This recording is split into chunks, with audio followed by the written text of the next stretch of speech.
to do a quick tutorial or demonstration of what I made so far.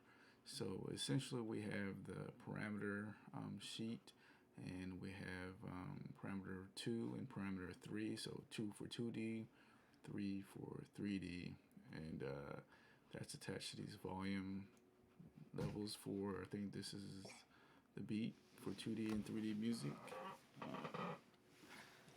So let's do a quick demonstration.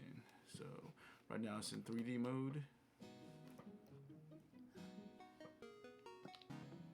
So 3D mode, 2D mode.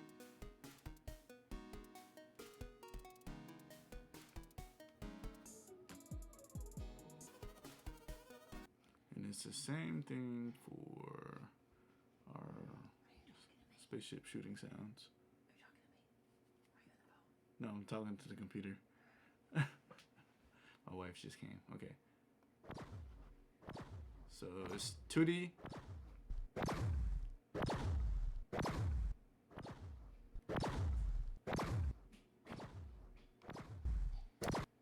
So, alright, so that's pretty much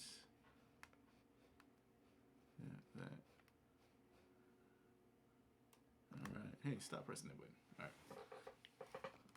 And yeah, let me know what you think. So we just have to, figure out how to get Unity to say, hey, I'm in mode 2 and connect that 2 to this 2, and I'm in mode 3 and connect that, to this one. So it's easy. All right, man.